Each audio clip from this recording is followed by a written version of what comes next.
नाज़रीन, दो बहुत बड़ी खबरें हैं। एक खबर तो इमरान खान साहब के लिए, ईद से पहले इमरान खान साहब के लिए एक बड़ी खुशखबरी है और इस बात की तस्दीक अब बैरिस्टर गौहर साहब भी कर रहे हैं। आज उन्होंने जो बात की है वो भी आपको बताएंगे।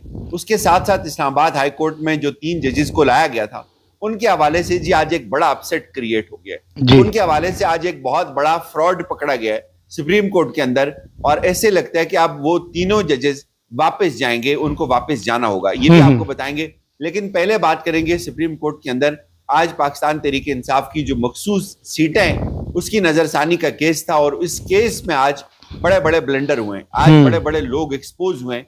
आज काजी फाइज ईसा साहब की रूह भी यहाँ पे बोली है।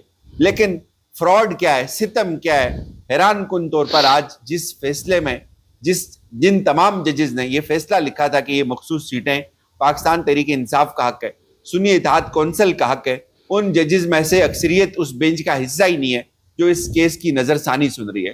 अमूमन होता यह है कि जब कोई एक बेंच एक केस सुनता है और उसके ऊपर अपना फैसला देता है तो अगर उस फैसले के ऊपर नजरसानी आ जाए तो वही बेंच उस केस को देखकर फैसला करता है। लेकिन यहाँ पे ऐसा नहीं हुआ। यहाँ पे जो ऑथर जजेस थे, मंसूर अली शाह साहब जो सीनियर मोस्ट जजेस थे, उनको इस बेंच से अलग कर दिया गया और जूनियर जजेस का एक बेंच बनाया गया। मकसद क्या था कि मकसद सीटें छीनना थी। पाकिस्तान तहरीक इंसाफ को यह हक नहीं देना था और मकसद यह था कि 27वीं आईनी तरमीम के लिए ये सीटें हुकूमती जमातों के अंदर बांटना थी। आज तमाम तर कार्रवाई के अंदर वही कुछ होता रहा। आज 12 जुलाई का फैसला सुनाने वाला जज जो था, वो जो जजेस थे वो इस बेंच का हिस्सा ही नहीं थे कि वो अपने इस फैसले का दिफा कर सकते।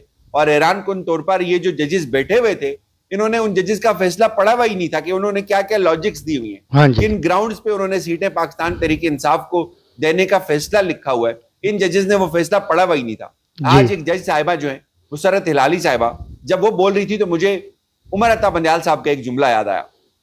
मेरी उनसे मुलाकात हुई, मैंने पूछा सर आपने इस खातून को क्यों लाया सुप्रीम कोर्ट के अंदर? जाहिर है सुप्रीम कोर्ट के अंदर आने के लिए आपको एक खास कैलिबर चाहिए होता है, आपको एक विजडम चाहिए होती है, आपकी एक जूरिस्प्रूडेंस होनी चाहिए, आपके क्रेडिट पे कुछ फैसले होने चाहिए। उन्होंने कहा भाई काजी फाइज ईसा ने कहा था कि इसको लेके आए, चूंकि आप वैसे भी जा रहे हैं तो हम इसको देख लेंगे। अब वही आज मुसर्रत हिलाली साहिबा जो बोल रही थी ना, ऐसे लगता था काजी फाइज ईसा बोल रहे हैं। इस पूरे केस में मुसर्रत हिलाली साहिबा के सवाल मैं आपके सामने रखूंगा, 2-3 आपको अंदाजा हो जाना चाहिए कि केस किधर जा रहा है। मुसर्रत हिलाली साहिबा ने सवाल किया जी कि ये जो उम्मीदवार हैं ये सुन्नी इत्तेहाद कौंसिल में कैसे शामिल हो सकते हैं। हाँ जी। उसके बाद पीछे जो बेंच के सरबराह हैं जस्टिस अमीनुद्दीन खान साहब, वो उनको कहते हैं भाई ये किसी जमात में भी जा सकते हैं। उसके बाद क्या होता है, उसके बाद वो कहती हैं कि क्या सुन्नी इत्तेहाद कौंसिल जो है उसने इंतखाबात में बहैसियत जमात हिस्सा लिया था? उन्होंने कहा जी नहीं, तो उन्होंने तो बहैसियत जमात हिस्सा ही नहीं लिया था, वो तो आजाद लड़े थे। हालांकि जब ये पहली समातें हुई थी, एक एक चीज रिकॉर्ड के ऊपर साबित की थी तहरीक इंसाफ और सुन्नी इत्तेहाद कौंसिल के वकला ने कि किस तरह इलेक्शन कमीशन ने फ्रॉड किया, 2 नंबरी की, धांधली की, उन लोगों को बेबस किया। उसके बाद मुसर्रत हिलाली साहब अब कहती हैं कि सुन्नी इत्तेहाद कौंसिल ने मखसूस नशिस्तों पर दावा कैसे किया, ये कैसे उनको मिल सकती हैं, ये तो आजाद उम्मीदवार थे। उसके बाद क्या कहती हैं, उसके बाद वो कहती हैं जी के मखसूस नशिस्तों के केस में क्या सुन्नी इत्तेहाद जो है वो कौंसिल फरीक थी? जो पार्टी फरीक ही ना हो आप उसको कैसे सीटें दे सकते हैं? तमाम टेक्निकल सवाल। लेकिन जमाल खान मंदोखेल साहब ने बड़े लॉजिकल सवाल भी पूछे आज। उन्होंने कहा भाई बात यह है कि इस पूरे एपिसोड के अंदर हमें इलेक्शन कमीशन के काम को देखना होगा। इलेक्शन कमीशन ने अपना किरदार नहीं निभाया, इलेक्शन कमीशन ने अपनी आईनी जिम्मेदारी पूरी नहीं की, हम इसको नजरअंदाज नहीं कर सकते। फिर मुसर्रत हिलाली साहिबा कहती हैं कि सुन्नी इत्तेहाद कौंसिल के तो एक रुकन जो है हामिद रजा असेंबली में, उनका फॉर्म देखें तो इसमें भी उन्होंने सुन्नी इत्तेहाद कौंसिल को का जिक्र नहीं किया। वो किस पार्टी से हैं, कभी वो नजरियाती बताते हैं, कभी वो तहरीक इंसाफ का बताते हैं। अब ये जो अलमिया है, ये पूरे का पूरा अलमिया इसलिए पैदा हुआ, जजेस को पता नहीं था। जजेस इस बात पे तुले हुए हैं कि उन्होंने सीटें तहरीक इंसाफ को नहीं देनी और ना उन्होंने पहले जजेस की जजमेंट पढ़ी हुई है, ना उनके पास अपनी कोई लॉजिक है। और फिर मखदूम अली खान साहब कहते हैं जी के तहरीक इंसाफ अगर इसमें फरीक नहीं थी तो फिर कैसे उनको मखसूस सीटें दी जा सकती हैं? मखदूम अली खान कहते हैं जी बिल्कुल मुसर्रत हिलाली साहब आप ठीक कह रही हैं, उनको नहीं दी जा सकती। हालांकि जो जजमेंट मंसूर अली शाह साहब ने लिखी थी उसमें एक एक चीज को लिखा हुआ है, एक एक हकायक प्रोड्यूस किया हुआ। और यहाँ पे ऐसे लगता है कि ये केस नजरसानी नहीं हो रही, नए सिरे से ये केस हो रहा है। लेकिन भाई कोशिश क्या है? कोशिश ये है कि ये मखसूस सीटें पाकिस्तान तहरीक इंसाफ से छीनी जाए, तहरीक इंसाफ को न दी जाए। और कोई एक जज भी ये नहीं पूछ रहा कि यार अगर उस वक्त जजेस ने ये फैसला दे दिया था तो इसके ऊपर अमल दरामद क्यों नहीं हुआ। ये सवाल बनता है ना, ये पूछा जाना चाहिए ये सवाल। इनकी नीयत थी कि अमल दरामद नहीं करना, और अब पूरी कोशिश है कि 27वीं आईनी तरमीम के लिए ये तमाम मखसूस सीटें हुकूमती जमातों को बांटी जाएं ताकि हुकूमती जमातें मजबूत होकर 27वीं आईनी तरमीम ला सकें, चूंकि उस तरमीम के साथ इन जजेस की अपनी बका जो है वो जुड़ी हुई है। बहरहाल आगे बढ़ते हैं।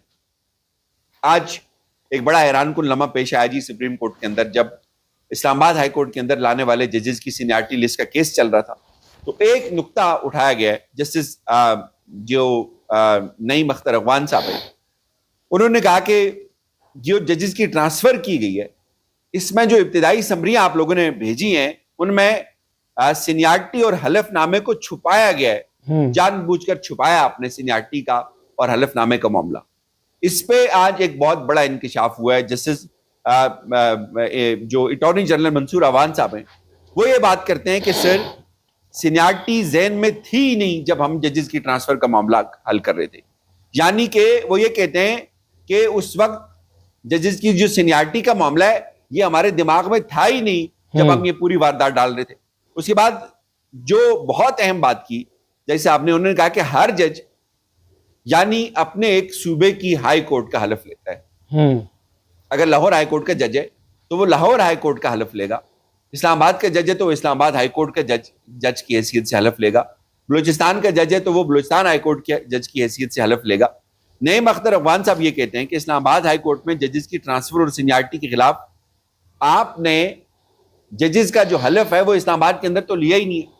एक बलूचिस्तान का जज लेके आगे, एक सिंध से जज लेके आगे, एक लाहौर से, तो वो तमाम जजेस ने उन अपने सूबों के हाई कोर्ट्स के हलफ लिए हुए थे और सीनियरिटी के अंदर आपने डंडी मारी हुई है। अटॉर्नी जनरल के मुंह से निकल गया भाई सीनियरिटी का जो मामला है ये हमारे वहमो गुमान में ही नहीं था कि ये मामला उठेगा। अब आप देखें ये सिस्टम क्या करता है। इस्लामाबाद हाई कोर्ट के अंदर 5 बड़े जेन्युइन जज हैं, आप किसी एक का नाम ले लें आपको एक से बढ़कर एक मिलेगा। जस्टिस बाबर सत्तार, जस्टिस सरदार इजाज इसहाक खान साहब, जस्टिस यूनेम एनीवन। और इनका रास्ता रोकने के लिए क्या किया जा रहा है? इनका रास्ता रोकने के लिए बिल्कुल नॉर्मल जजेस ऊपर लाए जा रहे हैं। और किस तरह लाए जा रहे हैं? तमाम 2 नंबर तरीका, फेक तरीके से ऊपर लाए जा रहे हैं जी। और जिन जजेस को सुप्रीम कोर्ट में पहुंचा दिया गया है उन्होंने इंसाफ का जनाजा निकाल दिया है। मुसर्रत इलाही साहिबा को एक बात समझ नहीं आ रही, उनकी सुई एक बात के ऊपर फंसी हुई है कि ये कैसे हो सकता है, ये कैसे हो सकता है। वो मेहनत कर लें, थोड़ा सा पढ़ लें वो जजमेंट, आपको पता चल जाएगा कि कैसे हो सकता है जी। और सितम यह है कि जिन जजेस ने वो फैसला लिखा हुआ है वो उस बेंच का हिस्सा ही नहीं है। बहरहाल बैरिस्टर गौहर साहब ने जी आज एक बात की है। उन्होंने कहा जी कि हम कोशिश कर रहे हैं और हमें अल्लाह से बहुत उम्मीद है कि इमरान खान साहब रिहा हो जाएं। बानी पीटीआई की रिहाई के लिए वर्कर्स का सवाल उठाना बहुत दुरुस्त अमल है। कोई ये तस्वर नहीं कर सकता कि बानी पीटीआई 2 साल जेल में क्यों गुजार रहे हैं। वर्कर्स जज्बात पर काबू रखें, हर मुमकिन कोशिश कर रहे हैं। हमने धरने एहतजाज भी किए, हम असम्बली में भी बात कर रहे हैं, हर मुश्किल में अल्लाह से मदद मांगते हैं। मुझे उम्मीद है बानी पीटीआई का केस ईद से पहले फिक्स हो जाएगा। ये बात उन्होंने की। अब बहुत सारे लोग इससे पहले ये बात कर चुके हैं कि ईद से पहले इमरान खान साहब जेल से बाहर आ जाएंगे। हमने आपको एक वीडियो में समझाया था कि कानूनी पोजीशन ये है कि इमरान खान साहब के 3 केसेस बहुत अहम हैं। एक 9 मई के 8 केसेस लाहौर में जिनकी जमानत का मामला है, तोशा खाना 2 केस है, वो इंपॉर्टेंट केस है, 190 मिलियन पाउंड का केस है। ये तीनों केसेस बहुत इंपॉर्टेंट है और अगर ये लग जाते हैं और ऊपर से इशारा हो जाता है कि ठीक है ये केसेस लगाएं, इमरान खान साहब को बाहर लेके आना है, तो फिर तो एक दिन के अंदर हो जाएगा ये सब। जैसे इस्लामाबाद हाई कोर्ट में जब जजेस को लाना था तो एक दिन के अंदर 15 ऑफिसेज एक्टिव हो गए थे और सब कुछ कर दिया गया था।